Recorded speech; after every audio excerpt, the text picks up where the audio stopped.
தேசத்திலே வருவதற்கு அழைக்கப்பட்ட போது, இதற்காக நான் ஆயத்தமாகி ஜெபித்த போது, கர்த்தர் எனக்கு தந்த வார்த்தையை தான் தொடர்ந்து பேசிக்கொண்டிருக்கிறேன். ஒவ்வொரு முறை ஆயத்தமாக உட்காரும் போதும் கர்த்தர் புதிய வெளிப்பாடுகளை தந்து இந்த வசனத்தை கர்த்தரின் இருதயத்திலே பேசுவதற்கு தேவன் நடத்துகிறது. எனக்கு ஆச்சரியமாக இருக்கிறது. மீண்டும் வாசிக்கலாம்.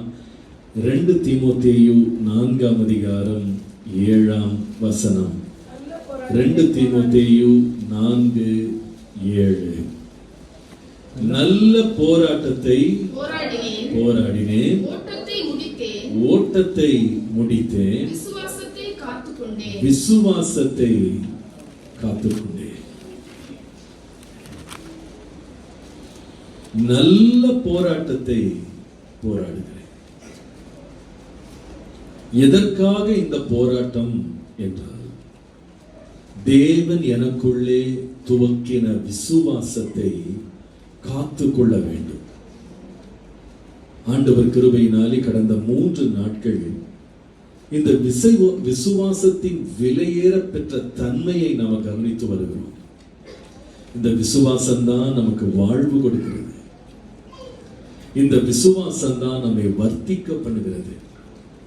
இந்த விசுவாசம் தான் வாக்குத்தத்தங்களை நிறைவேறுவதற்கு நடத்துகிறது. இந்த விசுவாசம் தான் பொன்னை பார்க்கிலும் விலையேற பெற்றது. ஆகவே சத்துருவானவன் இந்த விசுவாசத்தை ஒழித்து விட வேண்டும் என்று போராடுகிறார். நமக்கு மாம்சத்தோடு ரத்தத்தோடு போராட்டம் இல்லை, வான லோகத்தின் பொல்லாத ஆவிகளோடு போராட்டம். அவன் ஏன் போராடுறான்னா, நமக்குள்ள இருக்கிற விசுவாசத்தை ஒழிச்சிடணும். அவனுக்கு தெரியும், விசுவாசத்தை உள்ள இருந்து எடுத்துட்டா நம்ம கிட்ட ஒண்ணுமே இல்லை. நாம பின்பு தேவனுக்கு பிரியமாய் இருப்பது கூடாத காரியம். தேவனுக்கும் நமக்கும் பிரிவினை வந்துடும். அவருடைய அதிசயங்களை நம்ம வாழ்க்கையில பார்க்க முடியாது. அவருடைய மகிமையை நம்ம பார்க்க முடியாது.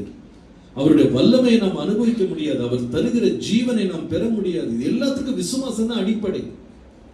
ரட்சிக்கப்படுவதற்கே அடிப்படை கிரியைகள் அல்ல, விசுவாசம். அப்ப விசுவாசத்தை நம்மளை விட்டு பறிச்சுட்டா, அதற்கப்புறமா என்னதான் வசனம் வந்தாலும் ஒரு பிரயோஜனம் இல்லை. இருக்கிற எவ்வளவுதான் ஒரு மனுஷன் வசனத்தை கேட்டும் விசுவாசம் இல்லாம போயிடுச்சுன்னா அந்த வசனம் செயல்படாம போயிடும். அப்ப விசுவாசம் ரொம்ப முக்கியம் ஒரு கிறிஸ்தவனுடைய வாழ்க்கையில. அதன் மேலதான் பிசாசு கண்ணு இருக்கு. நம்ம விசுவாசிக்காம இருக்கிறதுக்குனே நம்ம ரொம்ப தடை பண்ண ஒரு காலம் இருக்கு.